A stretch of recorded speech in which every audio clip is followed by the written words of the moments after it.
Veja no ICL Notícias, segunda edição. Estratégia dos desesperados. Defesas dos réus da trama golpista apostam em críticas à delação de Mauro Cid e no processo que apurou o golpe. Ex-ministro joga Bolsonaro na fogueira. Advogado de Paulo Sérgio Nogueira admite plano de golpe e implica Bolsonaro no comando da trama. O general Paulo Sérgio atuou para demover o presidente. Congresso dividido. Enquanto Câmara articula a anistia, Davi Alcolumbre rejeita perdão irrestrito a Jair Bolsonaro e condenados pelo 8 de janeiro. O ICL Notícias, segunda edição, está no ar.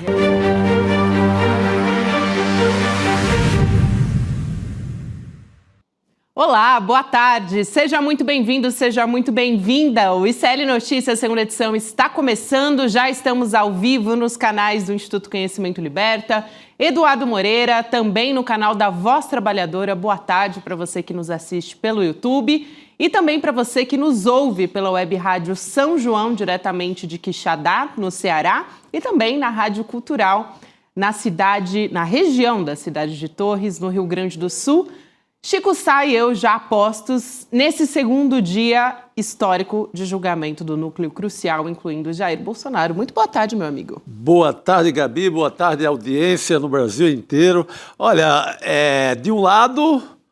do lado de cá, no STF, o entusiasmo com uma decisão que é inédita na nossa história, que deve ser a condenação do Jair Bolsonaro e dos seus militares, dos seus assessores diretos em caso de tentativa de golpe de Estado. Desde lá da proclamação da República que o Brasil sofre golpe, ninguém foi punido até agora. Temos essa chance histórica, como falamos sempre. Do outro lado, ali a uns 400 metros, no Congresso, o fantasma do passado, né? Ali tramando uma anistia, tendo como capitão, e ele é capitão de fato, na farda, o governador Tarcísio de Freitas. Deixou o Palácio dos Bandeirantes, como se São Paulo não tivesse problema nenhum, e foi para o complô da anistia em Brasília. Ou seja, um tribunal nem acaba o seu julgamento, está no segundo dia, já tem um baita complô para apagar a decisão que vem a ser tomada pela nossa Suprema Corte. É o roteirista do Brasil aprontando pesado para cima da gente. Chico, a gente está de olho, vamos dizer assim, com um olho no julgamento lá no Supremo Tribunal Federal e um olho também no Congresso, porque a coisa está acelerando por lá, a discussão da anistia está voando nesse momento, né? 200 km por hora, essa discussão por parte da extrema-direita, que não tem conseguido avançar com muitas pautas nas últimas semanas, desde aquele momento que o Felca lançou aquele vídeo no canal dele a respeito de adultização e também da discussão da regulamentação das plataformas. Desde lá, a extrema-direita está com as pautas enfraquecidas lá para emplacar a discussão na Câmara dos Deputados e também no Senado. Então, a gente vê agora a discussão da anistia avançando nesse sentido e preocupa bastante. Houve hoje o líder do PT lá no Congresso, né, o deputado Lindeberg Farias, falando que na semana que vem deve-se avançar com a urgência desse projeto. Então, é muito importante que a gente esteja atento a isso.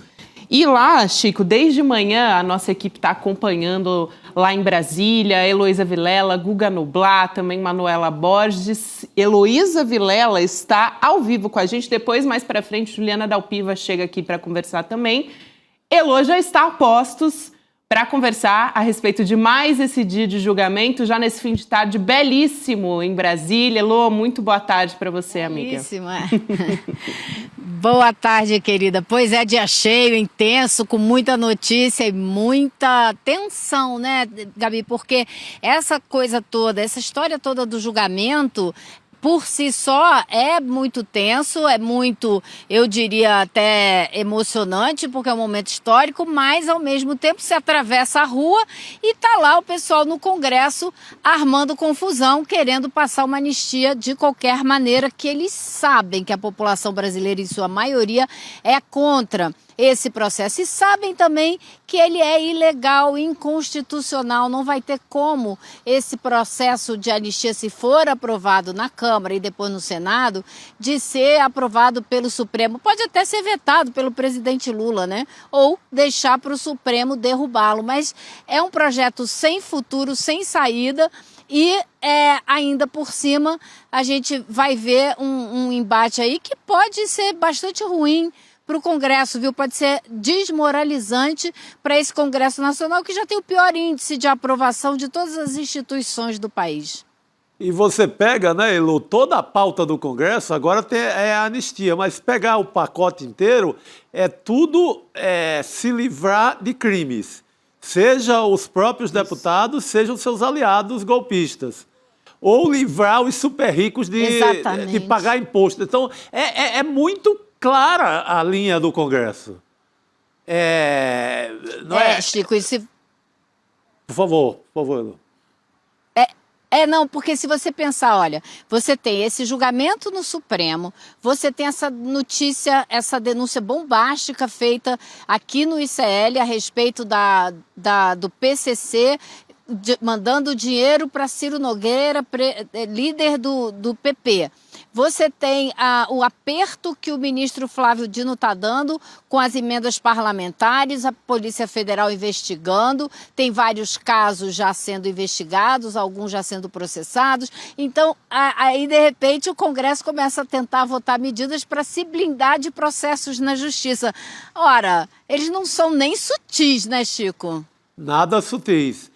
E é uma pauta suja, né? Exato. É uma pauta que é sempre pensando em sacrificar os mais pobres, livrar a Faria Lima e seus agregados, livrar a Casa Grande, como dizia o Mino Carta, de qualquer tributo, de pagar mais, seja 1% a mais de impostos, contra a Bolsa Família, assim, é tudo nessa linha.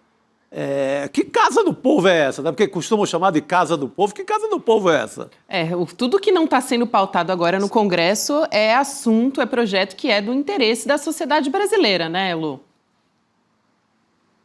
Pois é, casa só se for do povo, né? Cheio de braço para pegar o que não deve por aí, porque do povo mesmo tá difícil. Mas existe uma briga muito grande de um grupo de deputados aqui para que realmente o Congresso trabalhe por pautas que são do interesse da maioria da população, como essa da isenção para quem paga, a isenção de imposto de renda para quem recebe até R$5 mil, que é uma pauta de super interesse da grande, vastíssima maioria da população brasileira. Então existe essa briga. Agora, eu cheguei aqui no Congresso há coisa de umas 2 horas e em 3 já encontrei o líder do PT, o Lindbergh Farias, dando uma entrevista para um canal de televisão e dizendo aquilo que a gente viu ele dizer hoje de manhã aqui no ICL, num vídeo que ele postou na internet. Está, assim, enfurecido com essa manobra que está rolando para tentar pautar algum tipo de anistia. E agora a gente tem no Senado o senador Davi Alcolumbre, que é o presidente da casa, que dizia que não ia votar anistia de jeito nenhum, dizendo agora que pode votar algum tipo de anistia modificada, que não vai incluir o Bolsonaro. Quer dizer, não tem que ter anistia nenhuma, vamos falar sério, eles têm coisas mais importantes para a população para se preocupar, né? Exato, Elo, acho muito importante você trazer esse termômetro, né? A Elo que estava de manhã acompanhando o julgamento no Supremo Tribunal Federal e agora à tarde também muito sintonizada com tudo que está acontecendo no Congresso Nacional, né? Até porque isso está passando e é bastante rasteiro isso avançar num momento como esse, em que todo o olhar está voltado para esse julgamento, né? E tenta também descredibilizar essa pauta no Supremo Tribunal Federal. Agora, Elo, a gente separou aqui alguns trechos das falas dos advogados de defesa, né, de cada um dos réus. Hoje foi um dia importante porque os advogados do Jair Bolsonaro também fizeram ali a sustentação oral. E os advogados do Bolsonaro, a defesa do Bolsonaro, buscou atacar a credibilidade da delação do Mauro Cid, uma estratégia que outros advogados já usaram também. A denúncia do Procurador-Geral da República, o Paulo Gonet, que foi feita ontem, né? O Celso Villardi, um desses advogados, ele insistiu naquela argumentação de que ele não teve tempo para analisar todos os documentos desse processo. É algo que a defesa do Bolsonaro já vem falando há bastante tempo. Então, a gente traz o trecho dessa fala em que o Celso Villardi está justamente questionando as falas do PGR, do Paulo Gonet. Vamos assistir e a gente volta a conversar. Vamos lá. Aliás, uma fala do procurador com data vênia, mas absolutamente contraditória, diz o seguinte: o golpe não se consumou pela resistência do Exército e da Aeronáutica, mas atingiu seu auge, aspas, atingiu seu auge com a perseguição de pessoas. Bom, mas se ele não se consumou, como é que ele atingiu seu auge? Ele não pode. Então, e aí eu explico muito facilmente. Por que, na verdade, o presidente Bolsonaro não tem absolutamente nada a ver com punhal verde e amarelo, com Copa 22, com absolutamente nada com o 8 de janeiro. Eu quero também ouvir depois, Chico, a sua visão sobre essa defesa do Bolsonaro. Eles dividiram ali o tempo, mas acho que a estratégia da defesa foi algo no caminho que a gente já esperava, né, Lu? Tentar descredibilizar, vamos dizer assim, o papel da PGR e também a participação do Bolsonaro nessa história, dizendo, não tem a digital do Bolsonaro ali, vamos dizer, né? E, na verdade, o golpe não se restringe ao 8 de janeiro, foi algo que sustentou o PGR, o Paulo Gonet, e foi um dos momentos mais importantes até da fala dele, né? Ligando o Bolsonaro a um processo que não se restringe ao 8 de janeiro. Eu acho que tem duas vertentes aí, dois alicerces fundamentais nessa sustentação oral dos advogados do Bolsonaro. Uma é a primeira que você destacou no começo, que é tentar destruir de alguma maneira a delação premiada do Mauro Cid, já que muita coisa ele trouxe depois de 1, 2, 3 entrevistas, digamos assim, com a Polícia Federal e com o próprio ministro relator. Então, esse é o primeiro passo. Como assim que ele demorou não sei quantos meses para trazer essa outra informação e por aí vai? Não dá para confiar nele, essa é a resposta principal. Agora, a outra é tentar dizer que Bolsonaro não tem nada a ver com esses fatos que você elencou, com o punhal verde e amarelo, com o plano Copa 22 e com também o 8 de janeiro. Acontece que o Bolsonaro tem contra ele, e isso os advogados não tentaram nem conseguiram refutar, ele tem contra ele a própria confissão de que ele participou, não só participou, mas ele que convocou a reunião com o ministro da Defesa e os comandantes militares, na qual foram discutidos os famosos considerandos, que nada mais são do que uma lista de ações que ele pretendia tomar para não entregar o poder, para se perpetuar no poder, apesar de ter perdido as eleições. Então eles dizem, discutimos republicanamente a adoção de estado de sítio, a adoção de uma GLO, né? Como se o Brasil estivesse passando por um momento de convulsão política tão intenso, com gente se matando nas ruas, para justificar a adoção de alguma medida dessa de exceção. Então isso eles não conseguem refutar, porque não tem como, porque tem testemunha e mais de uma testemunha. Não é o Mauro Cid, são 2 outros comandantes militares. Não, gente, houve a eleição, o resultado da eleição. Lula ganha a eleição, qualquer coisa a partir disso, reunião de conspiração, comandantes militares, qualquer história desse tipo é golpismo. Insatisfação com o resultado da eleição e o desejo maluco de permanecer no poder. Está muito bem descrito pela denúncia, ponto a ponto. Se você colocar aquilo entregar para um roteirista de minissérie ou de cinema, seja do que for, é quase um roteiro pronto. Dá para você visualizar toda a trama golpista, com reuniões de Bolsonaro, com o comandante da Marinha mais atrevido, querendo já começar ali naquela hora não é, a rebelião golpista com o exército e a aeronáutica. Opa, peraí, por aí vai. Não tem outra história. Isso é tentativa de golpe aberta. Mas é um golpe em andamento, porque chega se desloca um táxi, Uber, para assassinar o Alexandre de Moraes. Tem um plano de envenenamento do Lula em ação. Ali, o Lula num palanque, o cara colado, o cara no mesmo hotel. O que é isso, gente? É já colocar em curso, né? As reuniões, Chico, que você cita, principalmente aquelas dos dias 7 e 14 de dezembro, né, com os membros das Forças Armadas, a verdade é que o Vilad, ele quer, ali é claro, né, um advogado de defesa, então ele está tentando crer o contrário, que o Bolsonaro, ele usa essa palavra, ele foi dragado para os fatos que culminaram no 8 de janeiro. Na verdade, não existiria 8 de janeiro sem o Bolsonaro. O Bolsonaro começou lá no 7 de setembro de 2021, esse discurso mais forte, mais golpista. Isso. Né, Lu? Sim.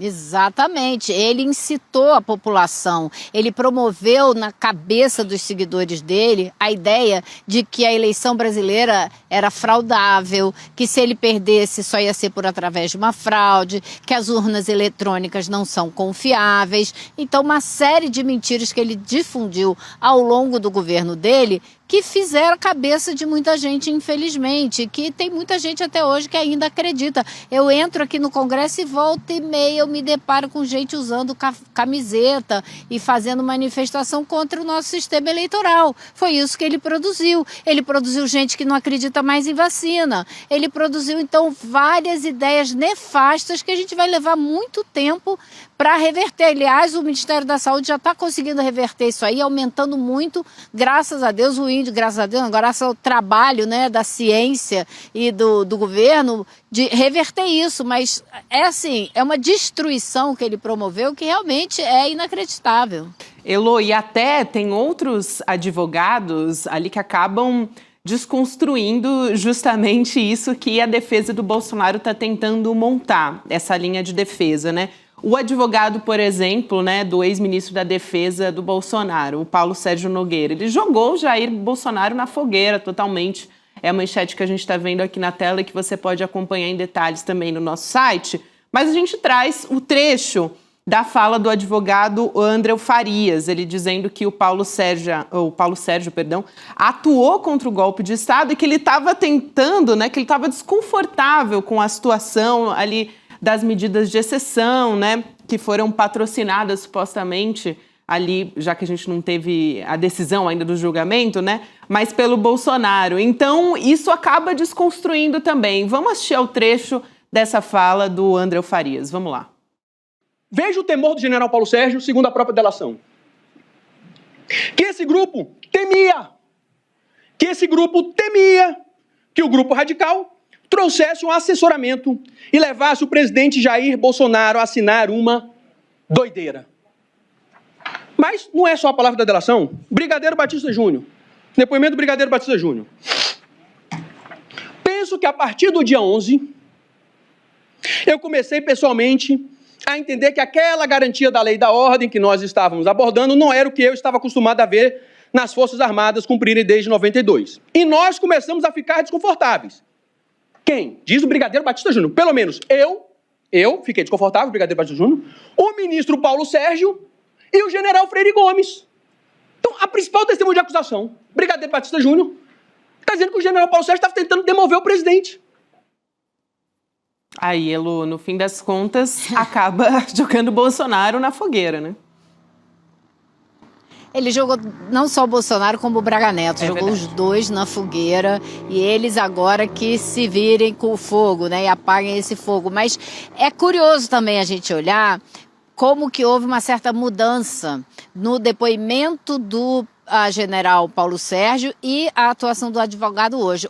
Para me refrescar a memória, hoje eu assisti novamente todo o depoimento do Paulo Sérgio, quando ele foi inquirido tanto pelo advogado dele, como pelo PGR, pelo Alexandre de Moraes. E ele fala que sobre a reunião do dia 14, quando o Batista Júnior entra na reunião, já está todo mundo sentado, diz que o documento já está em cima da mesa, e ele pergunta: o Paulo Sérgio diz, ó, eu trouxe um documento aqui para mostrar para vocês, e o Batista Júnior pergunta, esse documento inclui a não assunção do presidente eleito, e que o Paulo Sérgio teria dito sim. E o Batista Júnior diz, então eu não aceito nem pegar, nem ver esse documento e estou saindo. No depoimento dele no Supremo Tribunal Federal, o Paulo Sérgio diz que não se lembra dessa conversa. Ele falou, engraçado, é uma conversa longa, eu me lembraria, eu não me lembro dessa conversa, tentando dizer que Batista Júnior estava mentindo. Acontece que Freire Gomes também confirmou essa mesma reunião e esses mesmos acontecimentos. Então, se hoje o advogado fez uma bela defesa, né, usando o depoimento do Mauro Cid a favor dele, usando tudo isso que a gente viu ele usar agora nessa imagem, por outro lado, na hora de depor, ele não foi, ou ele não falou a verdade, ou no mínimo tentou esconder alguma coisa. E isso, eu saí do depoimento hoje, da sustentação oral do advogado dele, achando que ele tinha muita chance de ser absolvido. Mas aí eu voltei no depoimento dele e acho que não vai ser tão fácil assim. É uma boa leitura essa da Elô, né, Chico? Porque tem uma parte, eu já vi uma parte dos especialistas dizendo que são esses dois, né, o Paulo Sérgio e o general Heleno, que podem ter ou a pena atenuada ou até eventualmente escapar de uma prisão. Mas essa leitura da Elô é importante. A leitura da Elô é excelente, mas eu acho que agora o advogado chegou, olha, você quer salvar a sua cabeça ou quer salvar o Bolsonaro? O que você quer fazer? Aqui é um julgamento sério, última chance. A gente está tendo todo o direito de defesa, última chance. Você vacilou no seu depoimento, que vacilou ali, não sei, ou no mínimo querendo salvar um pouco, poupar um pouco o santo do Bolsonaro. Agora é a tua última chance. Eu vou de quê? Qual a minha linha de defesa? Te defendo ou defendo o Bolsonaro? Aí ele deve ter liberado. O rapaz, aliás, cheio de citações literárias e tal, Gonçalves Dias para cá, Lewis Carroll para colar, Alice no País das Maravilhas, a Eneida, citou de tudo, mas fez uma boa defesa. Talvez tenha sido tarde demais, porque o cliente dele ficava vacilando por amor ao Bolsonaro e não foi contundente na hora que deveria ser. Mas eu creio que ele já conseguiu aí um desconto nesse castigo, viu? Não sei de quanto, mas a forma que ele responde, Elô, depois a Carmen Lúcia, contribuindo muito para a acusação, contribuindo muito para o STF, quando ele responde a Carmen Lúcia sem titubear, que era um golpe que o cliente dele estava tentando demover o presidente do golpe, eu acho que ele ganha mais ponto ali também, né? Agora isso quem falou foi o advogado, não foi o réu, né? Se Sim. ele tivesse dito isso no depoimento dele, talvez ele tivesse conseguido um pouquinho mais da boa vontade, da benevolência dos ministros do Supremo. Ele não falou nada disso, ele ficou... Inclusive, ó, eu anotei aqui, ele fala que a reunião discutiu GLO legítima, Conselho de Defesa, tentando normalizar essa discussão, como se fosse normal ter esse tipo de discussão, porque o país estava muito polarizado e tal. Estava polarizado? Estava, porque tinha acabado de ter uma eleição. Tinha gente se dando tiro um no outro na rua, tinha uma guerra civil, não tinha nada que justificasse fazer uma GLO, um estado de defesa. O que precisava era o Bolsonaro ter tomado vergonha na cara e ter dado ordem aos seus ministros e ter ido para as mídias sociais dizer para todo mundo, olha, vai para casa que eu perdi a eleição, quem ganhou foi o Lula, quem sabe daqui a 4 anos a gente consegue voltar. Mas isso ele não fez, né? Nada disso ele fez. Ele não telefonou para o Lula para dar os parabéns pela vitória, ele não passou a faixa, ou seja, ele continuou incentivando a continuação da tentativa de golpe. Exatamente. E os seus arredores ali do Bolsonaro, os malucos religiosos ligados a ele, tentaram até criar esse clima total de pânico, porque aquela ideia de estourar uma bomba no aeroporto de Brasília é uma ideia de gerar o caos e daí tentar aplicar a GLO. Só que a polícia chegou antes lá no caminhão que estava cheio de combustível e cheio de bomba, não é? E conseguiu desativar aquela história. Mas essa parte também foi tentada, de gerar, inclusive, o caos. Como foi feita nas estradas, aquilo era uma ideia de gerar o caos e implantar uma GLO. Não deu certo, mas tudo não é que foi tentado, foi posto em prática. Apertaram o botão do golpe. Exatamente. Apertaram o botão do golpe. Se não conseguir. Só que desistiram de última hora de matar o Alexandre de Moraes, a bomba não explodiu porque a polícia desativou o caminhão e por aí vai. Mas estava tudo desenhado, estava no papel e começou a ser feito. Aliás, em falar que estava tudo no papel, Chico, teve um ponto que eu achei curioso também, foi o advogado dizendo, aí dizem que encontraram a minuta na gaveta do Bolsonaro, na sede do PL, e ele tinha ido para o exterior. Ora, onde já se viu, quem pode acreditar nisso, ele ia manter uma minuta, ele ia viajar e deixar a minuta lá na gaveta? Aí eu me lembrei do que os juízes sempre falam, né? Essa turma adora produzir prova contra eles mesmos, então cai direitinho dentro da maneira deles operarem, né? Exatamente. É bem importante isso, e além dessa questão, né, da reunião e tudo mais, teve um momento que ele falou publicamente, né, o Paulo Sérgio Nogueira, sobre a efetividade das urnas, né, quando ele estava ali naquele grupo que queria investigar a efetividade das urnas eletrônicas, e ele também falou que ele não via efetividade ali na comissão eleitoral, depois teve que pedir desculpas públicas, então tudo isso parece que vai se perdendo, né, ao longo da história, mas a gente está aqui para lembrar disso também. Posso ir também para a defesa do Braga Neto, que eu acho que importante, porque na sequência foi ele que fez a sustentação oral, né, o advogado que é o José Luiz Oliveira Lima, que é o conhecido como Juca, ele ficou ali nos 5 minutos iniciais também elogiando os ministros do Supremo Tribunal Federal e foi naquela linha também de criticar, né, de tentar desqualificar a veracidade da delação do Mauro Cid. Então, mais um que seguiu essa linha. Só que tem uma contradição que eu acho importante da gente observar, antes de trazer o trecho da fala dele, que é que ele cai numa contradição, porque ele reclama da velocidade do processo, né? E, ao mesmo tempo, ele cobra velocidade porque o cliente dele, que é o general Braga Neto, está preso. E ele está aguardando o julgamento preso. Então, vamos assistir esse trecho, prestando atenção nessa contradição também. Vamos lá. Tem mais 19 procedimentos correlatos com a inicial que foi apresentada a Vossas Excelências.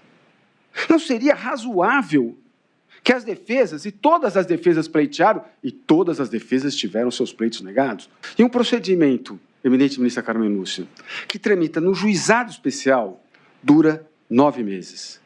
Este procedimento, da data do recebimento da denúncia até hoje, nós estamos falando em 6 meses. Aí, Elon. Pois é, então, 6 meses foi bem rápido, né? Para quem está preso pode não ser, mas para um processo como esse, muito grande, foi realmente veloz esse processo, não há a menor dúvida. Agora, a questão central do advogado, do Juca, foi a delação do Mauro Cid, e tem toda a razão de ser, por quê? Tem pontos da acusação que são difíceis, né? Você, por exemplo, o Mauro Cid contou para a Justiça, só 15 meses depois da primeira delação, aquela história do dinheiro na caixa de vinho. Um dinheiro que só ele testemunhou a respeito desse dinheiro. Dinheiro esse que ele não viu, que ele disse no tribunal, que ele não... A Fux questionou ele disse que não abriu a caixa ou a bolsa ou o que fosse para ver que tinha o dinheiro lá dentro. Ele sabia que era dinheiro, mas não viu o dinheiro. Como não tem mais ninguém atestando a respeito dessa transação, eu acho que é uma coisa que é importantíssima, mas que é frágil, tem uma fragilidade, né? Então, assim, a Justiça vai escolher acreditar no Mauro Cid sem uma outra prova, porque os gastos, esse dinheiro seria para financiar operações de fechamento de estrada, acampamento e tal. Se esse dinheiro foi entregue em dinheiro vivo, como você vai provar que essas coisas foram pagas com este dinheiro, né? Então, é uma parte importantíssima, uma revelação muito importante que Mauro Cid fez, mas que, a meu ver, e desde o começo, no julgamento, eu olho para isso com uma certa dose de pé atrás, porque eu acho que não é fácil comprovar esse fato específico que recai sobre o Braga Neto. Até acho assim que o Braga Neto está enfiadíssimo no golpe, mas realmente essa parte do dinheiro ficou faltando, né, por parte do delator, mais detalhes, mais riqueza. Ele até conta que o Braga Neto bota o pé em cima do dinheiro e fala da sacola, detalhes, mas faltou mais um reforço aí nessa história. Mas é um personagem que estava em plena Praça dos Três Poderes, mascando um chicletinho ali, todo fagueiro, animando o auditório, animando a turma, dizendo, não largue ainda o osso que vai ter novidade, vai ter coisa boa aí para nós. Era esse cara. O Juca, o advogado, ali elogiou, fez o papel dele, do grande general, um general com uma bela biografia, etc. Mas era um general que estava mascando seu chicletinho e animando a turma toda de fanáticos, dizendo, segura aí que vai acontecer alguma coisa. Que alguma coisa é essa? Se já tinha resultado da eleição? Sim, se já tinha diplomação? Se Lula já estava eleito? Qualquer resultado é um resultado muito suspeito. O que é que vem aí, depois da eleição? Depois de posse celebrada a posse, inclusive no tribunal. Tudo certo, urnas apuradas, tudo... vitória comemorada nas ruas. E você vem com o seu chicletinho... E assim, exemplo do... Seu chicletinho. Não, e ele que era vice, né? Candidato a vice na chapa do Bolsonaro, a exemplo do Bolsonaro também não tomou nenhuma atitude republicana, qual seja, de ligar, dar os parabéns ao vencedor, falar da derrota, pensar no futuro político. Nada disso foi feito. Ficou só aquela confabulação. Vai no palácio, conversa com o Bolsonaro, sai de lá, fala com os apoiadores, sabe? O comportamento deles não ajuda, né? Em nada. É isso, mas importante também essa observação que a Elu traz aqui sobre esse ponto específico ligado à entrega do dinheiro. Elu, muito bom ter você com a gente sempre, querida. Bom descanso por aí, a gente se vê em breve. Um abraço grande. Tá joia, pessoal, bom trabalho. Boa noite, Elu, obrigado. E o Rodrigo Viana está chegando aqui também para se juntar à nossa mesa redonda nesse segundo dia. Jogador de Champions League, viu, cara? Eu tava no banco ali assistindo o programa. Reforço total. O melhor lugar, que é sentadinho numa cadeira aqui dentro do estúdio, né? Ouvindo de perto a Heloísa Vilela, ouvindo a análise de vocês. Acompanhando de dentro do Supremo Tribunal Federal. E, Rodrigo, a gente vai voltar a falar sobre isso, lógico. Acho que não tem como. O programa todo a gente está destrinchando os principais momentos desse segundo dia. Mas antes disso, eu quero lembrar a nossa comunidade, trazer um recado importante, que é a venda dos ingressos do Despertar 2025, né? Então, já falei aqui que a gente já está com essa venda aberta para o público e que já tem alguns setores que estão esgotados. Então, para garantir o seu ingresso, você vai em despertar2025.com.br. A gente vai ter um encontro com a nossa comunidade aqui em São Paulo, no Espaço Vibra, que é uma casa de shows bastante grande, nos dias 19 e 20 de setembro. E a gente vai se conectar, ter trocas, atrações especiais. Então, vai ser muito importante esse encontro que vai acontecer por lá.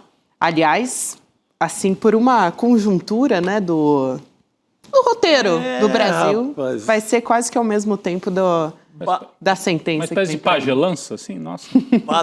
Bateu em cima do calendário do julgamento dos golpistas. A gente não combinou, mas acontece. Não, nada combinado, mas é isso aí. É hora da comunidade se abraçar ali num momento histórico. É isso. É isso, mas vamos nessa. A gente continua aqui, vai lá, garante o seu ingresso e a gente continua aqui on fire na nossa cobertura do julgamento, né, do segundo dia de julgamento da trama golpista.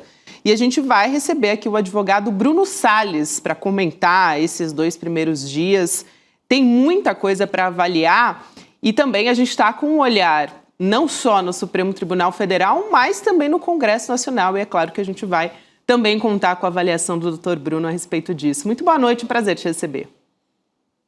Boa noite a todas e todos. É um prazer estar aqui no ICL de novo, uma casa que eu gosto tanto. Doutor Bruno, é um prazer te receber. Antes de perguntar ali um balanço da avaliação das defesas de uma maneira geral, eu também queria te ouvir sobre esse avanço, né, da anistia no Congresso Nacional.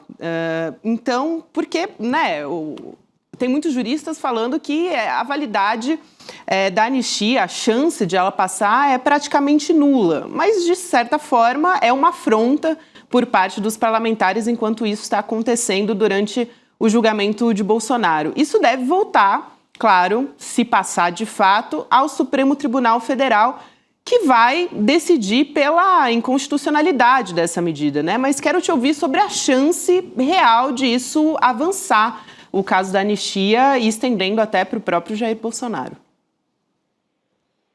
Olha, essa anistia, acho que em primeiro lugar ela é uma vergonha, né? A gente tem que falar com todas as palavras que é vergonhoso a gente, antes do final de um julgamento, antes de sequer saber se haverá uma condenação, a gente já tem uma discussão sobre anistia, ou seja, isso já é uma assunção de culpa, uma assunção de que houve crime, porque você só anistia quando você tem crimes, e quem disse se tem crime é o Poder Judiciário.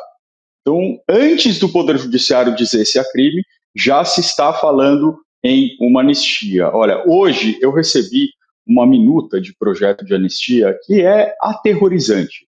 Ela simplesmente colocaria o Bolsonaro na rua amanhã e o deixaria elegível para as eleições de 2026, além de acabar com todos os inquéritos do Supremo Tribunal Federal que tenham conexão com o inquérito da fake news, com o inquérito que foi instaurado para defender a corte, ou seja, deixaria a corte completamente desprotegida, tiraria a condenação de qualquer pessoa que teve qualquer tipo de condenação em que envolveu fake news, ainda que tenha sido mentira, ainda que tenha desinformação, desde 2019, ou seja, pegaria toda a pandemia, toda a desinformação da pandemia estaria perdoada, teria efeitos no direito eleitoral, então quem ficou inelegível nesse período, como o ex-presidente Jair Messias Bolsonaro, estaria de volta ao pleito. Então é um projeto, assim, basicamente permitindo qualquer tipo de crime. Perdoaria qualquer crime, qualquer pessoa que foi condenada pelos crimes contra o Estado Democrático de Direito, ainda que não tenha processo, ainda que não tenha investigação em andamento. Então, uma anistia para o passado, para o presente e para o futuro. Olha o tamanho dessa gravidade. Ou seja, se uma pessoa entrou em negociações com o governo estrangeiro nesse período, para que esse governo invada militarmente o Brasil, ela estaria exonerada por conta dessa anistia. Então, é um projeto bastante perigoso, bastante vergonhoso, cujas chances de passar, elas também nos causam bastante calafrio. Eu acho que também faz parte do campo progressista uma pressão para o outro lado, porque se fala muito em pacificação, que essa anistia seria necessária para pacificar o país. Ora, a gente tem que mostrar que não, que é o contrário, que se tiver anistia vai ter guerra.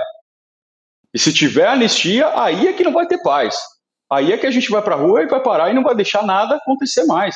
A gente precisa fazer essa pressão desse lado, né? Como a extrema-direita faz muito bem. Então, se a extrema-direita está fazendo uma pressão homérica para garantir a impunidade contra os crimes contra o Estado Democrático de Direito, nós deveríamos também estar fazendo uma pressão homérica para garantir que o Estado Democrático de Direito não sofrerá mais ataques. E uma das formas de fazer isso é acionando o direito criminal, punindo aqueles que atentaram contra o Estado Democrático de Direito. É isso que você fala, doutor Bruno, é fundamental, né? Até porque quando a gente vê qualquer pesquisa relacionada à anistia, né, dá ali que entre 55% e 60% da população rejeita, não é do interesse da população discutir a anistia nesse momento, claro. Muito pelo contrário. Agora, eu quero trazer um trecho aqui de uma discussão, né, um texto que foi escrito pelo doutor Bruno, que envolve um personagem importante dessa história, Rodrigo. E aí, na sequência, eu vou passar para você também. Mas ele traz um olhar, né, sobre o desembarque do União Brasil e do PP, dessa base governista, que tem tudo a ver com o que a gente está conversando. E isso está sendo articulado pelo governador de São Paulo, né? Então, a ideia dos partidos é pautar justamente a anistia e viabilizar o Tarcísio como herdeiro da extrema-direita. Então, vou trazer aqui, vou abrir aspas para esse trecho do Dr. Bruno Salles, que ele diz o seguinte: para o Tarcísio, essa proposta o colocaria como o herói que articulou a anistia, ao mesmo tempo que retiraria o principal empecilho para o seu projeto de poder, o próprio Bolsonaro. Ontem, enquanto Jair Bolsonaro começava a ser julgado, ele também começava a sofrer um golpe de seus próprios aliados, que hoje entendem que sua morte política é o melhor caminho para o projeto da extrema-direita. Esse é um trecho aqui do texto, né, do artigo que foi escrito pelo Dr. Bruno Salles, e acho que também tem a ver com um pouco como a imprensa está se articulando nesse sentido. Não, eu queria trazer só mais duas informações, assim, até acho que o Chico também podia participar aqui com a gente, dessa história da anistia. O Tarcísio passa a ser personagem central disso, porque Tarcísio só vai ser candidato se o Bolsonaro der um empurrão e disser ele é o meu candidato. Isso. E o Bolsonaro só vai fazer isso, a gente sabe, se o Tarcísio prometer ajoelhar no chão como um vassalo e disser eu te perdoo, meu primeiro ato vai ser te anistiar. Bom, Tarcísio se mudou para Brasília e está lá articulando a anistia. Duas coisas, isso não é unanimidade, você já falou, Gabi, muito longe, ao contrário, é minoritário na população brasileira. Ontem eu fui ao velório do jornalista Mino Carta e o Lula estava no velório e havia muita gente do governo, gente até da comunicação, e conversando com o povo, me disseram assim, olha, essa coisa da anistia, eles estão dando de barbada assim que vão ganhar, porque tem a maioria no Congresso, mas vamos colocar para debater na sociedade. Vai ser ruim você defender isso nesse momento. Vai ficar com a pecha, ele está fazendo acordão por cima. Isso eleitoralmente vai ser um peso para o Tarcísio carregar. E mais do que isso, não é unanimidade nem na elite tradicional brasileira, tanto que hoje, Chico, você chamava a nossa atenção no grupo de jornalistas aqui do ICL, editorial do Globo, puxando a orelha do Mota e do Tarcísio, dizendo não aprovem. Acho que a gente tem até o título do editorial, a manchete aí. Ou seja, é a família Marinho falando, né, Chico? É importante isso, né? É um cabo eleitoral forte falando. Tarcísio, você está indo longe demais. Olha o título aí. Anistia é afronta à Constituição, Chico. É um editorial forte, duro, de um grupo que apoia abertamente uma possível candidatura do Tarcísio de Freitas, dando um pito ali no seu candidato. O Estadão cobra também o Tarcísio hoje, que é outro grupo também de apoio a essa mesma linha política. Cobra o fato dele ter desacreditado na justiça e começar a trilhar esse caminho de um golpe via pedido de anistia. Então você tem um descontentamento, né, doutor Bruno, na própria base de apoio, na base de apoio financeiro, na base de apoio midiático, você tem esse descontentamento, provando que é uma doideira, como disse um dos advogados hoje no segundo dia do julgamento. Eu vejo da seguinte forma, a nossa elite financeira e midiática quer o poder de volta, quer estar de novo com as rédeas nas mãos. E com o Bolsonaro eles não têm isso. Então o Bolsonaro é hoje o grande empecilho, não para a esquerda, para a direita. A direita precisa acabar com o Bolsonaro. Então, o que a gente viu hoje é um projeto de lei extremamente carregado, e eu vou fazer aqui uma pequena cronologia do que me fez escrever esse texto. Tá? Analisando as notícias ontem, a gente começa a ver Tarcísio em Brasília, falando sobre anistia, coisa que ele evitou ao máximo, evitou colocar a mão nisso. Mas tem uma sutileza que em algumas notícias você vê líderes do PL e o próprio Tarcísio dizendo, olha, a gente vai negociar com o que tem. Uma anistia que acabe com a inelegibilidade do Bolsonaro é impossível de passar. Ou seja, o que a direita tradicional quer? Quer tirar o Bolsonaro da cadeia, quer negociar com o Bolsonaro isso, a gente tira você da cadeia, você não vai ficar preso, mas você acabou eleitoralmente. Você continua inelegível. Para quem que isso é um negócio da China? Para o Tarcísio, para o Rueda, para o Ciro Nogueira, para o Estadão e para todas as elites financeiras tradicionais. Porque aí você continua com um projeto de direita, um projeto liberaloide, mas você não tem o Bolsonaro. Qual que é o problema dessa necessidade que eles têm? Eles precisam do voto do Bolsonaro. Porque nenhum desses caras tem voto. Tarcísio não tem voto, Rueda não tem voto, Ciro Nogueira não tem voto. Estadão menos ainda. A Faria Lima menos ainda. Quem tem voto é o Bolsonaro. Então eles precisam fazer tudo isso, matar o Bolsonaro, mas garantir os votos do Bolsonaro. Então, essa estratégia de conseguir uma anistia, dizer, olha, estou salvando o Bolsonaro, é algo que seria muito importante para conseguir emplacar esse projeto. Essa foi a reflexão que eu fiz, e é isso que eu acho que está entendendo. Por isso que eu falei, quem está tomando um golpe agora é o Bolsonaro. O Bolsonaro não quer só ficar livre. O Bolsonaro quer ficar livre, é um cara que já demonstrou a sua falta de coragem, vamos dizer assim, ou para usar o termo que Fernando Barros de Silva sempre usa, a sua pusilanimidade. Ele não quer ser preso, mas ele também não quer, de forma alguma, ser carta fora do baralho. E é isso o que estão planejando. Que Bolsonaro seja anistiado, mas aquela anistia que deixa ele fora do jogo. Mas nesse sentido, chama a atenção, quer dizer, a elite quer justamente esse jogo que parece um jogo meio impossível. Bolsonaro, a gente salva você, tira você da cadeia, você passa os votos para o Tarcísio e fica quieto aí. Não vai topar dessa maneira, dessa maneira o acordo, né? Que é um acordo arriscado para ele, né? Um negócio da China, como disse o professor, para o Tarcísio e para a elite tradicional brasileira. Mas chama a atenção que no momento em que o Tarcísio está tentando fazer isso, vem um editorial do Globo e fala, não, está errado fazer isso, Tarcísio. Não tente anistiar o Bolsonaro. Curioso isso. Mas eu acho que aí leva-se em conta coisas como essa minuta que o doutor Bruno traz. Não é só a coisa... Pode fugir do controle e o Bolsonaro ficar elegível. Exato. Pois é. A coisa, eu acho que é muito em cima desse texto aí que pode não ser todo o projeto que está em andamento no Congresso via Tarcísio, mas pode ser um bom ensaio. Então, sai do controle, você torna o Bolsonaro elegível.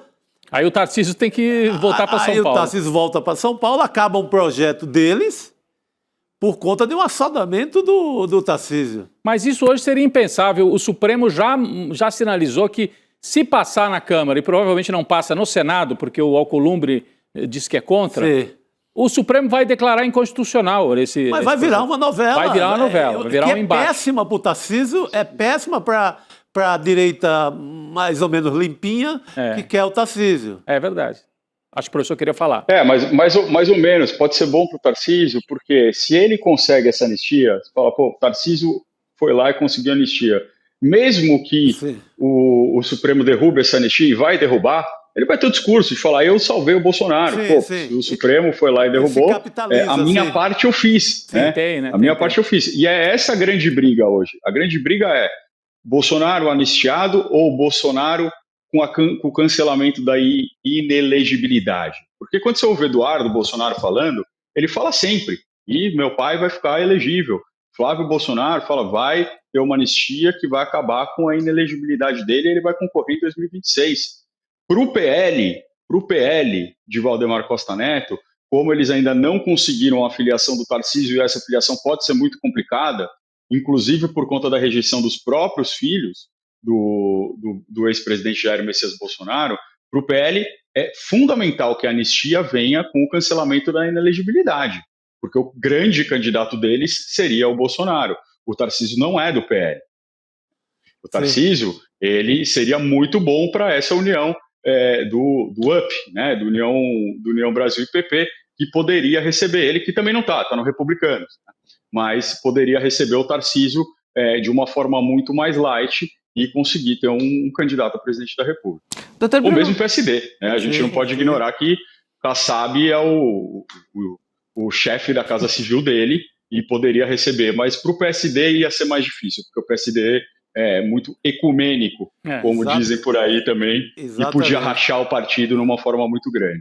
Mas é fundamental essa leitura. Doutor Bruno, muito rapidamente, eu também queria a sua leitura sobre esses 2 primeiros dias de julgamento. Na semana que vem, a gente já pode ter até, eventualmente, um termômetro sobre a pena, principalmente a pena de Bolsonaro, é que chama mais atenção, né? Mas a partir da sustentação oral dos advogados, também posicionamento do PGR, do Alexandre de Moraes, queria que você fizesse um resumo do que te chama mais atenção nesse primeiro momento, por favor. Olha, o que chama mais atenção é que, eu adoro o processo, eu adoro essa dialética, porque é legal demais, né? Quando você ouve o Procurador-Geral da República contar aquela história muito bem talhada, com começo, meio e fim, liame, você fala, tá condenado, todo mundo condenado, tem como.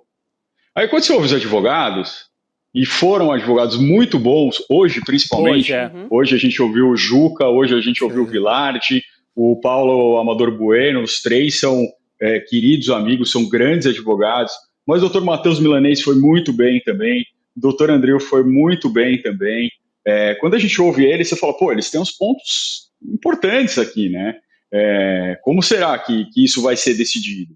Porque a Procuradoria-Geral da República tem tem pontos muito importantes, tem muitas provas, mas existem alegações ali que são alegações que precisam ser discutidas e que precisam ser enfrentadas pelo Supremo Tribunal Federal, principalmente as relacionadas ao direito de defesa, a ampla defesa e a falta de acesso, né?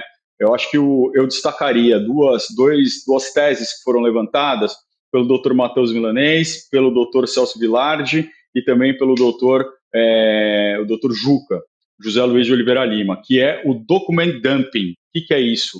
É você jogar uma quantidade enorme de informação e de documentos para que a defesa não consiga processar aquilo tudo. E essa é uma tese muito importante, para a advocacia criminal, é uma tese muito importante. O que eu posso adiantar? Eu nunca vi ninguém ganhar uma nulidade por document dumping. A gente já alegou muito, né? Mas se ela fosse aceita agora pelo STF, ia ser algo bastante diferente do que a jurisprudência já vem decidindo há algum tempo. O outro embate que eu destaco também é entre o advogado do Braga Neto, Dr. José Luiz de Oliveira Lima, e o advogado do Mauro Cid, porque o advogado do Mauro Cid, o primeiro advogado, né, ele dividiu a sustentação oral, me foge o nome, o doutor Jair, eu não lembro o sobrenome dele. Doutor Jair. Que falou antes do professor César Bittencourt. Ele faz uma defesa veemente da colaboração do Mauro Cid. Ele fala o seguinte, olha, não teve pressão. E não foram várias versões ou depoimentos diferentes. O que aconteceu é que a Polícia Federal, quando foi investigando e encontrando novos elementos, chamava de volta Mauro Cid para prestar esclarecimento. E ele diz, isso o advogado diz, ele disse, olha, e a gente não está reclamando disso, pelo contrário, a gente acharia ruim, acharia nulo, se não tivessem ouvido o Mauro Cid de novo, se não tivesse dado a chance dele esclarecer determinados pontos. E afastou qualquer tipo de pressão e de coação. O doutor José Luiz de Oliveira Lima, no entanto, faz uma belíssima sustentação oral, trazendo os áudios da Veja, dizendo, olha, ele disse isso, ele disse que ele estava sendo pressionado, ele disse que isso acontecia, né? Como que eu posso falar de voluntariedade nisso? Então você tem um embate muito grande, porque por um lado você tem o próprio advogado do Mauro Cid, e o próprio Mauro Cid disse várias vezes que aquilo tinha falado da boca para fora, que estava num momento difícil, que não foi pressionado de forma alguma, então ele já desmentiu esses áudios, e aqui a gente vai ter uma dialética muito importante para saber se vai sobreviver essa colaboração ou não, e se ela sobreviver, se ela é crível e suficiente para condenação. Porque aí, digamos que, vamos esquecer essa colaboração. A colaboração foi anulada ou foi rescindida, tem uma diferença técnica que acho que não vale a pena a gente entrar aqui, mas ela foi anulada, foi rescindida, a gente não vai usar como prova esses elementos aqui que o Mauro Cid produziu. Mantém-se um arcabouço probatório suficiente para uma condenação? E acho que talvez para alguns casos sim, para outros casos não. Quando a gente vê realmente o Braga Neto, a gente vê que a acusação em relação a ele, especificamente, depende muito de depoimentos do Mauro Cid. Sim. Do Bolsonaro já não. O Bolsonaro você tem muitos elementos independentes, Anderson Torres, vários outros acusados não têm uma dependência tão grande, a acusação, em relação a essa colaboração do Mauro Cid. Doutor Bruno, um prazer te receber aqui mais uma vez. Muito obrigada e a gente com certeza vai voltar a falar numa próxima oportunidade. Tem muitos detalhes ainda a serem discutidos a partir desse julgamento. Obrigada, até a próxima. Obrigado. Sempre que precisar, a gente Bruno tá por aqui. O Bruno é fã do Dead Fish, da banda... Tava ali no cenário, né? Aquela banda do Espírito Santo. Capixaba. Fiquei pensando quem que é o peixe morto aí, né? O peixe morto, a gente já sabe quem vai ser, né? Quem que foi fisgado aí, morreu? Mas é uma banda muito preocupada com a memória nacional, tem um disco que se dedica muito à memória da ditadura. Eu gosto muito também. Fez muito parte da minha adolescência também. Muito bom. Cristina Serra também está chegando para conversar com a gente. Vamos continuar, claro, falando desses 2 primeiros dias de julgamento. Cris, boa noite. Boa noite, Gabi, Chico e Rodrigo. Boa noite. Cris, a gente tem destacado alguns trechos, principalmente das falas dos advogados. Agora há pouco a gente conversava com o Dr. Bruno Salles e ele falava do Celso Vilardi, que é um dos advogados do Bolsonaro. A gente já assistiu até um trecho da fala dele no começo do programa, mas ele dividiu o tempo com o Paulo Bueno, essa sustentação oral, né? Os advogados do Bolsonaro. Vamos trazer um trecho também para a gente voltar a discutir a defesa do Jair Bolsonaro? Vamos lá. O Código Penal soviético, é conhecida essa história na doutrina de direito penal, previa um tipo penal exatamente desta forma, atentar contra o Estado soviético. E é conhecida a história, Jimenez de Assua conta, do indivíduo que foi processado e condenado sob essa acusação simplesmente por urinar na parede do Kremlin. É extremamente perigoso que desvinculemos, e o que a denúncia hoje tenta fazer é desvincular a forma vinculada que o delito estabeleceu como garantia ao cidadão. A gente trouxe, a nossa equipe separou esse trecho, que é curioso, né? O cara foi lá na Guerra Fria, no mundo jurídico da Guerra Fria, para trazer essa história aí da justiça soviética. Pois é, como é que é a história? Um espectro ronda o STF. O espectro do comunismo. Exatamente. O manifesto do Marx começava assim. Cris, mas ele foi buscar longe, né, a referência aí. Ele não só essa referência à União Soviética, mas ele também, né, no final da fala, ele corre aquela comparação famosíssima do caso Dreyfus. Enfim, ele tem, de fato, uma capacidade de argumentação, assim, eu diria até, ele faz, né, uma defesa apaixonada, né? Ele apresenta uma argumentação bastante apaixonada. Agora, eu diria, quando você assiste, claro, a gente está assistindo trechos, mas quando a gente assiste em bloco as defesas que vêm sendo apresentadas, para mim, o que chama bastante atenção são, assim, tem alguns pontos muito claros, né? Muito, muito, muito claros, que unificam as defesas de uma maneira geral, que apostar no argumento, né, que fala muito que, segundo o ponto de vista da defesa, obviamente, apontar o que eles consideram a fragilidade da delação premiada do Mauro Cid, né, como se o processo estivesse amparado apenas na delação do Mauro Cid, o que não é verdade, né? O processo tem provas muito robustas. E eu acho que isso vai ficar muito evidente quando começarem os debates entre os ministros, né? Tenho certeza disso, que vai, de uma certa forma, vai conseguir anular esse argumento. E o outro argumento da defesa também muito importante é de que não tiveram acesso aos autos completos, com uma quantidade imensa, não sei quantos terabytes, não sei quantos milhões, quantos milhões de conversas, etc., etc., né?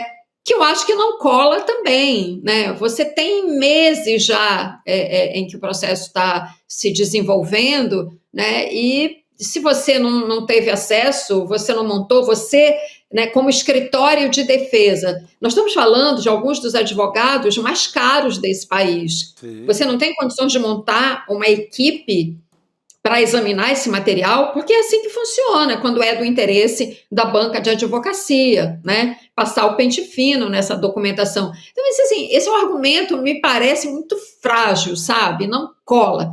Agora, para fechar isso, sabe? O que eu observei em algumas falas, certamente aí isso vai aparecer em algumas delas, são falas dos advogados que estão prontas para serem recortadas e inundarem as redes sociais, os canais digitais extremistas, né, para colocar um carimbo, né, para referendar aquela tese da extrema-direita no Brasil, que o Brasil vive sob uma ditadura da toga, uma ditadura do judiciário e que o Alexandre de Moraes é um ditador. Nesse sentido, tem falas dos advogados que são perfeitas para isso. Falas que já são aqui, usando o jargão jornalístico, editadas para serem jogadas nessas redes digitais. O que eu lamento muito, que o discurso de defesa de um advogado, que é uma prerrogativa da democracia, não estou discutindo isso, toda e qualquer pessoa acusada de qualquer crime, mesmo os mais violentos, tem direito a um advogado de defesa. Mas lamento muito que as falas que eu vi de alguns advogados se prestem perfeitamente a dar validade, a referendar e a validar o discurso da extrema-direita de que o Brasil vive sob uma ditadura da toga e que os réus acusados neste processo não tiveram direito à ampla defesa, o que é uma mentira. Até o Dr. Bruno Salles, ele meio colocou por terra essa, enfim, tentativa, né, dos advogados de tentarem, vamos dizer assim, diminuir a pena, ou então, enfim, livrar os seus clientes da cadeia usando esse argumento, né? Pela falta de acesso à documentação. Dumping, o que? O nome é dumping alguma coisa? Que porque basicamente ali é o tempo, né? Você inunda, né? Inunda de prova, de áudio, de mensagem de WhatsApp, de documento, entrega para a defesa e fala, agora olha tudo aí. São não deu bilhões de mas olha, isso colava, até mesmo o pedido de vista, e não sou eu que estou dizendo, vários advogados que colaboram aqui com a gente, como o Cacai, essa desculpa fazia sentido no tempo que estava tudo no papel. Você trazia aquele 2 toneladas com 2 carrinhos de supermercado e o advogado ficava tentando ali no fórum, depois fazia uma cópia aqui, mambembe, outra acolá. Gente, é tudo... Pode planilhar tudo, né? Document dumping. Document dumping. Exatamente. Então, a gente tem acesso a tudo isso quase que na mesma hora. Nós já ouvimos todos os áudios, assim. Essa fartura toda, ela se torna pequena quando o acesso é imediato. Gente, contrata mais um estagiário, por favor. Na hora de demitir o estagiário, vai todo mundo para a inteligência artificial, demite o estagiário, agora recontrata o estagiário. Opa, tem planilha, tem um monte de programas que permitem fazer isso. Até a inteligência artificial lê isso, sabe tudo. Essa é a desculpa furada, né? Agora, eu achei, a Cris trouxe aqui, eu sei que nós vamos agora falar das outras defesas, mas eu achei, hoje eu consegui assistir assim, inteirinhas, né, as falas dos 4 advogados. O primeiro advogado, o milanês, que foi advogado Alberto Heleno, ele de fato... Augusto Heleno. Do general Heleno. Ele, de fato, faz um ataque frontal ao Alexandre de Moraes e diz, ele é juiz ou ele é inquisidor? Logo na abertura da fala dele. Então é para dizer, esse eu achei que foi um corte, acho que é um desses que a Cristina estava falando. É um corte que é perfeito, assim, para essas redes. E a linguagem era muito acessível. Muito, né? Ele fez uma fala boa, ilustrada, botou no telão as coisas e tal. E já os advogados, o Vilardi, do Bolsonaro, e o Juca, do Braga Neto, foram nessa linha de que o processo é um excesso, não teve paridade, a gente não conseguiu analisar tudo. Atacar a credibilidade. Atacou a credibilidade. Para mim, a exceção foi o advogado do Paulo Sérgio, que não negou nada. Ele tentou tirar o cliente dele da cena do crime. Ele falou, olha, crime até teve, parece. Né? Tanto que a ministra Carmen pergunta, mas o senhor está falando que o seu cliente tentou demover o presidente do Bolsonaro do quê? Ele fala, eu vou falar para a senhora de uma ruptura.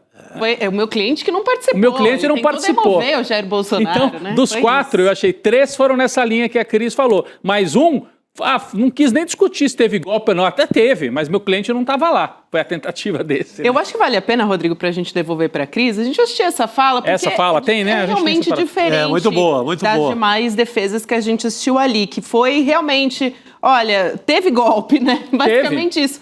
Mas o meu cliente tentou demover o Jair Bolsonaro dessa ideia. Então vamos assistir a um trecho da fala do advogado do Paulo Sérgio Nogueira. É o Andrew, né? É isso mesmo, vamos nessa.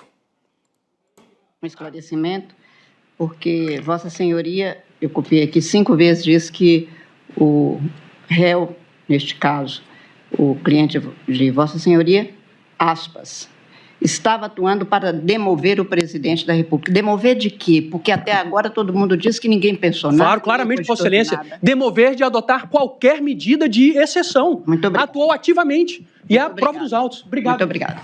Aí a fala do advogado Andreu Farias é muito claro quando ele é interpelado pela ministra Carmen Lúcia, né, Cris?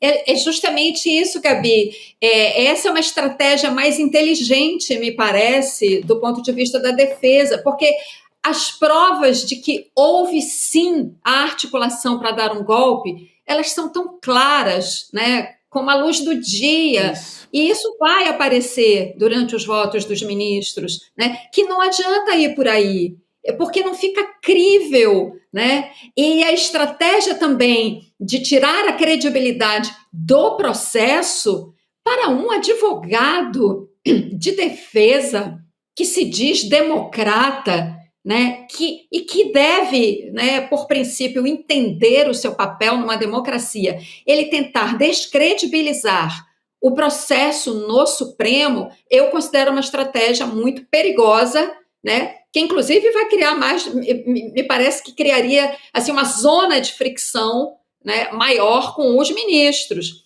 Então, qual é a estratégia mais inteligente? Diante da abundância de provas, sim, tem um problema lá, né, mas o meu cliente não participou, que é o que esse advogado do Paulo Sérgio Nogueira tenta fazer, entende? Me parece mais inteligente do ponto de vista da defesa, porque não é crível você chegar, um advogado chegar agora e dizer, não aconteceu nada, não tem prova de nada, a delação não presta, esse processo é um abuso, as pessoas estão tendo, os réus estão tendo o seu direito de defesa cerceado. Além de ser uma estratégia ruim, cria uma zona de fricção com os ministros, sabe? E é ruim para a democracia. Não entra na minha cabeça que um advogado que entenda, inclusive, o papel do advogado numa democracia, apele para uma estratégia tão rasteira. É o que me parece.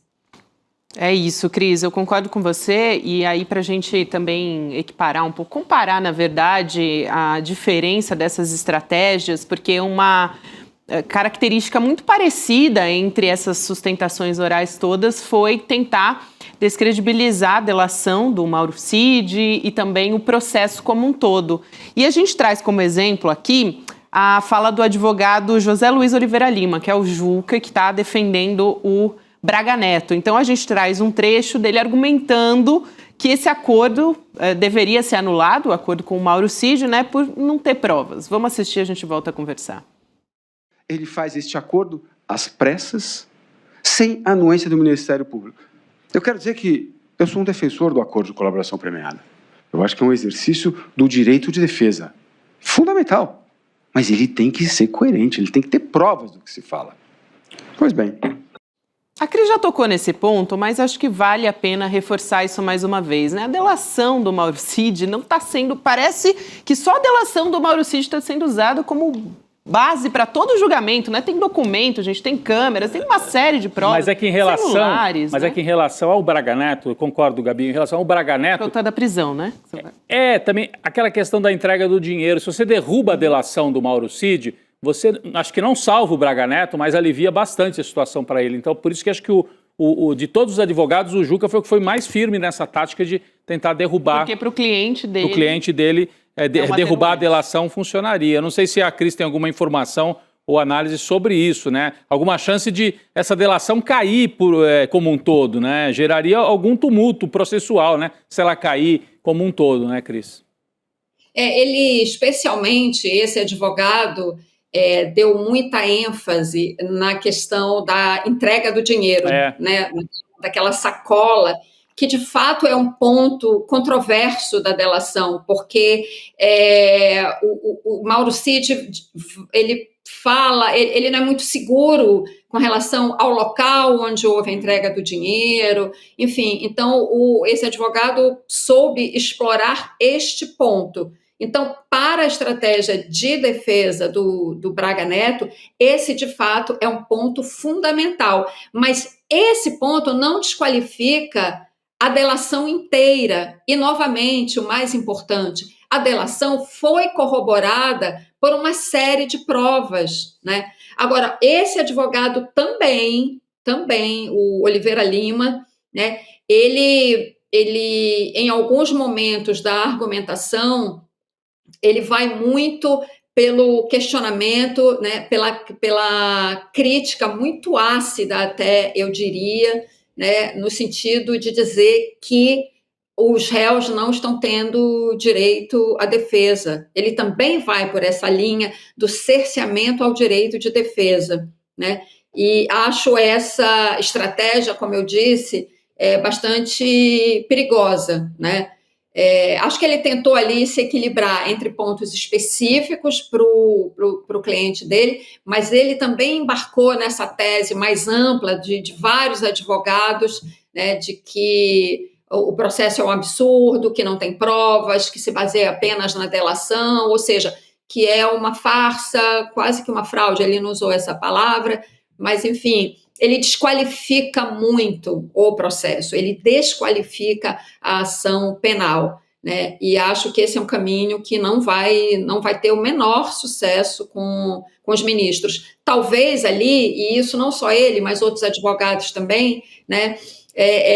Digamos assim, eles tentam buscar o que eles enxergam, né, como pontos de fragilidade, que eles podem explorar alguma fragilidade, talvez na esperança, né, de criar ali, de abrir possibilidade para uma discussão em torno de alguns aspectos processuais, na questão da dosimetria também, e apelando muito também para a sensibilidade do Fux, né? É impressionante como os advogados todos, né, fazem salamaleques ao ministro Fux na esperança de abrir alguma divergência na primeira turma a partir do Fux. Enfim, isso aí a gente só vai conseguir entender melhor se essas teses calaram fundo ou não no coração do Fux quando começarem os votos dos ministros.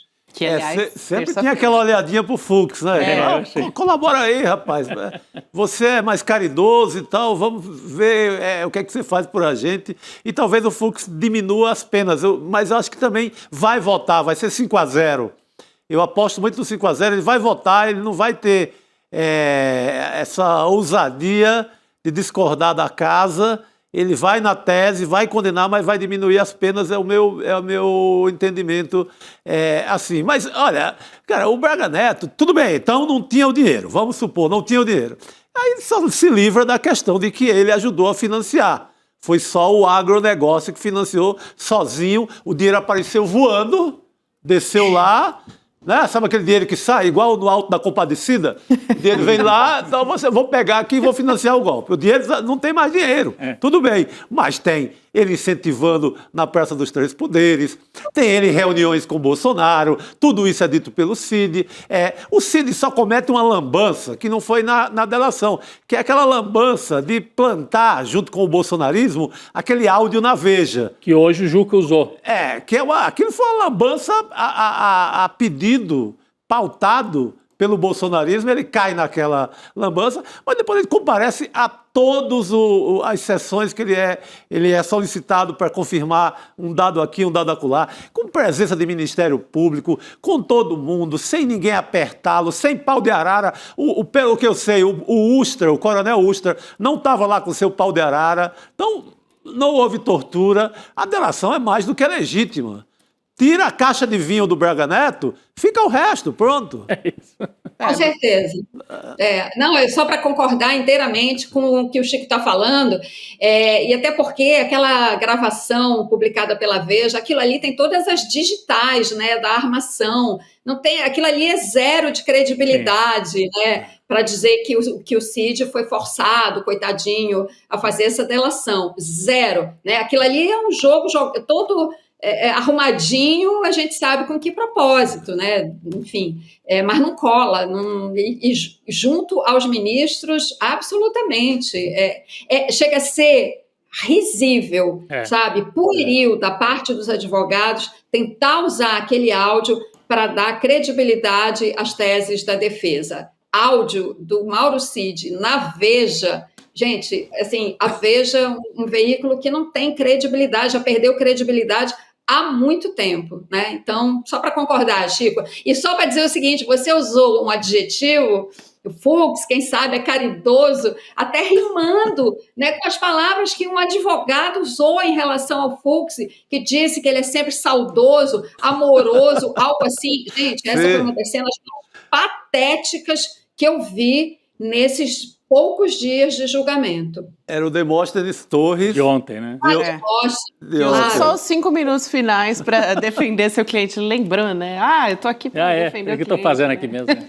Ô, Cris, muito bom o seu olhar aqui. Você trouxe aqui pontos fundamentais para a gente observar também sobre esses 2 dias de julgamento que tivemos até agora. Obrigada e até a próxima, querida. Valeu. Boa noite, querida. Tchau, obrigado. Boa noite. Boa noite, Cris. Aliás, prometi que Juliana Del Piva entraria também aqui no N2 e ela está aqui junto com a gente, também acompanhou o julgamento lá no Supremo Tribunal Federal, tem apurações, ficou ao longo da tarde aí trabalhando para trazer novidades para a gente. Ju, boa noite. Boa noite. Vim literalmente correndo, tá, gente? Para estar aqui com vocês. Prazer, boa noite, bora lá. Opa. Vamos lá, Ju. Eu acho que vale a pena a gente passar, talvez, um pente fino nesse segundo dia de julgamento, porque era muito esperado os advogados do Bolsonaro, as estratégias que eles utilizaram, e também não sei se você tem alguma informação de bastidor sobre essas estratégias. Algumas foram bem parecidas, né, no sentido de tentar ali descredibilizar a validade da delação do Mauro Cid, outros também do processo como um todo. O que mais diferiu de todos eles, eu acho que foi essa leitura que você trouxe, Rodrigo, foi o Juca falando do Paulo Sérgio Nogueira, né? Então, queria um pouco... Não, o Juca não, o Andro, né? Advogado Andro. O Andro, verdade. O advogado o Juca Paulo Sérgio foi o do Braga Neto, isso, exatamente. Isso. Andro Faria. O Andro Faria, exatamente. Eu até tinha pedido para nossa equipe separar, eu acho que vocês já devem ter mostrado esse trecho, né, sobre como a Carmen Lúcia fez a pergunta-chave ali. Acabamos de Mas eu tinha pedido para nossa equipe separar o trecho do interrogatório do general Paulo Sérgio. Eu não sei se vocês já mostraram, se a gente consegue mostrar. Há uma diferença, sabe? E aí eu quero contar um pouco de bastidor sobre a sessão, né? Como é que estava esse clima lá. Não sei Vamos se a gente nessa, coloca trazer esse trecho e a gente volta a conversar. Vamos lá. O que o senhor disse que piorou, que precisava de coesão, era porque estaria escalando a possibilidade de golpe, é isso? Não, o que eu via e ouvia nas mídias sociais, eu tinha receio de uma liderança levantar o braço ali e sei lá, a gente pensa tudo nesse momento. Eu era o ministro da Defesa, então eu estava de fora vendo, às vezes o comandante não enxerga, não estava vendo. Só para a gente reforçar aqui. Uma aliviada, né? Boa, né? Esse é um vídeo da fase do interrogatório lá do Paulo trás, Sérgio Nogueira, né? Não é de agora. Por isso que eu acho que é importante a gente ouvir as palavras do próprio general Paulo Sérgio, no dia em que ele teve a oportunidade de ficar de frente ali com o ministro Alexandre de Moraes. O que eu notei, né? O Paulo Sérgio, como a gente já comentou aqui ontem, foi o único dos réus que estava lá na plateia da sessão no início do julgamento ontem. Passou o dia todo lá, em alguns momentos do lado do advogado dele, do Andro, e em outros momentos sozinho. Vocês vão lembrar, nesse interrogatório, um pouco adiante, ele chega a dar uma bronca no advogado, quando o advogado começa a perguntar sobre uma reunião que ele chama os comandantes das forças, e aí ele até se irrita e fala, mas você vai me perguntar da reunião? E aí ele fala, mas general, né, meio que querendo dizer que é para te ajudar. Ele não fala, ao longo do interrogatório, que evitou medidas de exceção do Bolsonaro. Ele suaviza muito todas as medidas. Na narrativa dele, ele só nega os fatos, diz que só discutiu uma GLO. Ele não diz em nenhum momento que evitou que o Bolsonaro tomasse medidas de exceção para dar um golpe de Estado. Eu até revi alguns trechos hoje, ele dá uma segurada. Aí, hoje, né, gente, no momento em que o Andrew foi falar, o general não estava. Eu e a Elo até conversamos com o Andrew na saída para perguntar por que o general não foi. E aí ele disse, né, pra gente que ele estava ontem com uma tipóia no braço esquerdo, ele passou por uma cirurgia, hoje tá com dor, então por isso, por uma questão de saúde, ele não foi. Eu vou aqui fazer uma pequena aposta, tá? Eu acho que o advogado foi muito claro sobre a situação dele no processo e disse que precisava tentar de tudo. E o tentar de tudo era, né, chegar lá e entregar a cabeça de quem precisasse entregar para poder tentar salvar a pena que o Paulo Sérgio está prestes a receber em função de tudo que foi colocado, porque o depoimento do Brigadeiro Batista Júnior, do qual já falamos aqui várias vezes, é um depoimento que compromete muito o general. Ele fala sobre o dia em que, no dia 14 de dezembro de 2022, uma semana depois que o Bolsonaro apresentou os tais considerandos, ele é chamado brigadeiro, o general Freire Gomes, e o almirante Garnier para uma conversa em que o brigadeiro diz que tem a tal da minuta num saco plástico em cima da mesa. E aí o brigadeiro disse que ficou bravo, disse que perguntou se tinha alguma medida de exceção ali, que o próximo presidente não iria tomar posse. E aí ele sai. Então, assim, quem coloca muito o Paulo Sérgio numa situação difícil é o depoimento do brigadeiro. Então a sensação que eu fiquei foi que o advogado deu a letra, disse ao general que precisava fazer um discurso duro de enfrentamento ao Bolsonaro e iria fazer, e acho que o general não quis assistir isso lá da sessão. E ouvi isso, tá, gente? Apurei na PGR e na PF.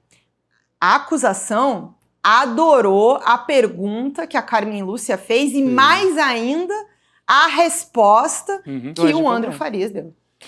Exatamente. Então, assim, é mais um elemento que se colocou para acusação e que deixa ainda mais difícil o caminho das defesas. Agora que, gente, daqui para a semana que vem, e é um bastidorzinho que eu prometi ontem, não entreguei, vou entregar para o N2, é um pouco como os ministros estão se preparando para os votos. Vocês notaram o tanto que eles interviram ao longo do processo? Sim. Fizeram perguntas. Então, assim, do ministro Dino, por exemplo, foi um que eu tentei saber muito ali pela equipe.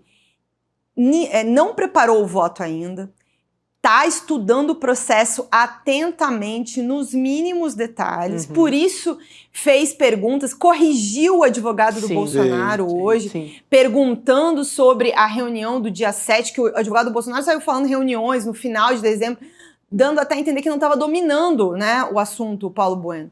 E o Dino foi lá, preciso, né? O senhor está falando de qual reunião, de qual dia?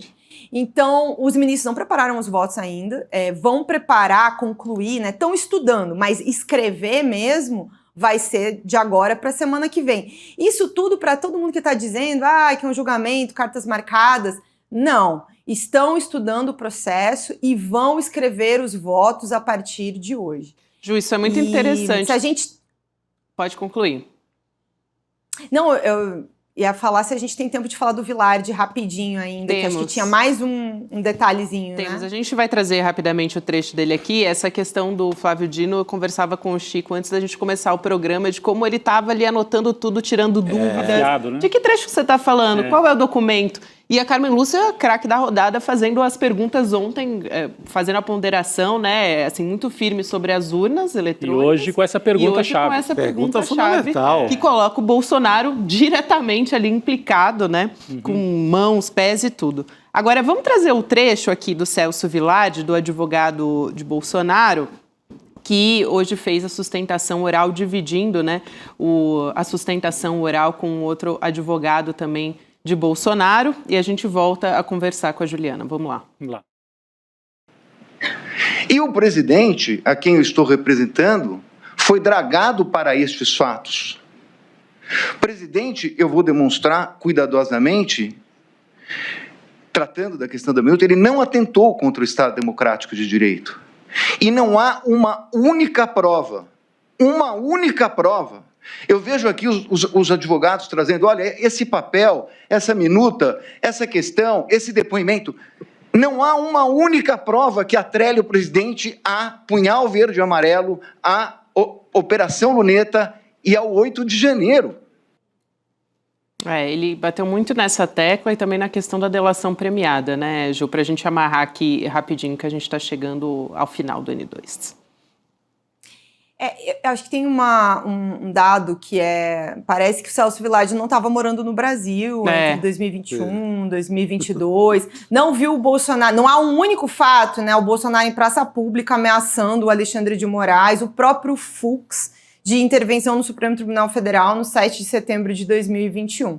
Agora, ele fala como se essas ações não tivessem conectadas, como se uma coisa não tivesse relação com a outra. E aí, ele cita, né, porque a gente queria, em algum momento ali antes dessa fala, ele fala que queria ter acesso aos dados do Punhal Verde e Amarelo, reclama dos 70 teras e tudo mais. E por que ele queria tanto saber do Punhal Verde e Amarelo se o Bolsonaro não tinha nada a ver com isso? E agora, né, a gente sabe, não por causa desse processo, mas por causa da investigação da tentativa de obstrução do julgamento, que o Bolsonaro recebeu. Vou fazer aqui, né, no celular dele, eu estou usando o meu, mas é no celular dele, no celular do Bolsonaro, cópias da defesa do general Mário, que é o general responsável pelo plano Punhal Verde e Amarelo. A tarefa da defesa é hercúlea. É um caminhão de provas, caminhão não, né, gente? Alguns caminhões assim, de prova. E aí falar o quê, né? Defender como. Então, assim, fizeram o que puderam, mas há uma avaliação, até ouvi isso também, entre advogados, PGR, PF, sobre terem explorado pouco, inclusive, talvez uma das provas que a acusação deu à defesa. Se eles queriam tanto reclamar do problema da colaboração do Mauro Cid, eles citaram muito pouco como a Polícia Federal produziu um documento pedindo, né, a rescisão dos benefícios do Cid, apontando as omissões, e que foi entregue em novembro, antes do Cid citar essa situação de ter presenciado a entrega da caixa de vinho, né, com o dinheiro que o Braga Neto teria feito. Eles usaram muito pouco isso, eles ficaram muito atrelados às mensagens do Cid com o Luiz Eduardo Kuntz, que é advogado do Câmara, e não exploraram, inclusive, esse principal aspecto que está documentado, e está documentado pela Polícia Federal. Então, acho que o Juca fez a melhor apresentação como orador. Né? O Juca é um grande orador, já tinha feito uma defesa assim, bastante eloquente, fala bem na apreciação da denúncia, mas ele também tem uma tarefa muito difícil para enfrentar. Agora, o Celso Villardi, o que eu ouvi foi de estar abaixo até do que se esperava para esse momento, e eles pouco também se agarraram no principal argumento que eles usam tanto, que é que o Bolsonaro está perseguido, que isso é um tribunal de cartas marcadas, que sobrou um restinho do Paulo Bueno fazer alguma menção a isso, mas até assim, um pouco discreta. Eles não bateram concretamente nessa questão que eles tanto alegam sobre a perseguição. É bem interessante aqui, traz um outro olhar também sobre essa sustentação oral do Celso Villardi e das demais também. A gente vai voltar a conversar, Ju, em breve, porque tem muito ainda pela frente. Terça Obrigada. que vem. Bom trabalho por aí. Valeu.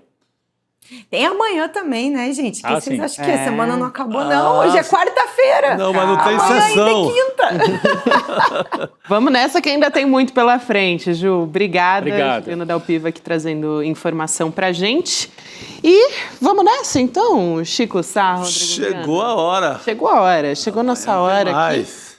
A gente vai ter provocação histórica agora na sequência, para você que está nos acompanhando. Craque, Luiz Felipe de Alencastro. Essa aí eu vou correndo para casa para jantar e ver o professor. Já vamos ficar de olho aqui. Que maravilha. Vai começar agora na sequência. E o tema, é o Império que está em ruínas. O declínio do Império Americano, assunto atualíssimo. É isso. Rodrigo Viana, Chico Sá, vamos nessa. Boa noite. Obrigado a vocês que nos acompanharam até aqui. Até amanhã. Até.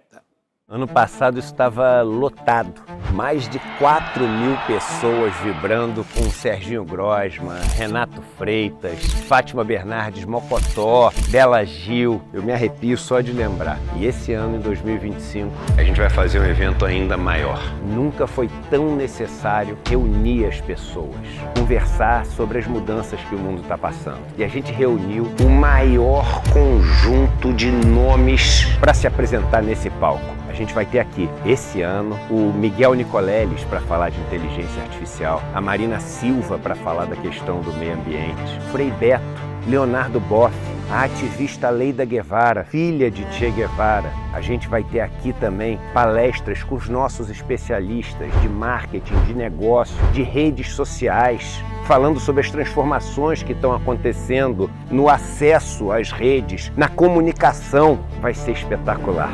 E a gente vai ter muita diversão também, com Margarete Menezes, com Leone e com vários outros artistas que, novamente, vão botar a casa para tremer, vão botar as pessoas para dançar, as pessoas vão se abraçar, vão abrir sorrisos tão raros hoje em dia e juntos a gente vai começar a revolução necessária aqui no Vibra São Paulo. Um momento que vai ficar guardado nas páginas da história desse país.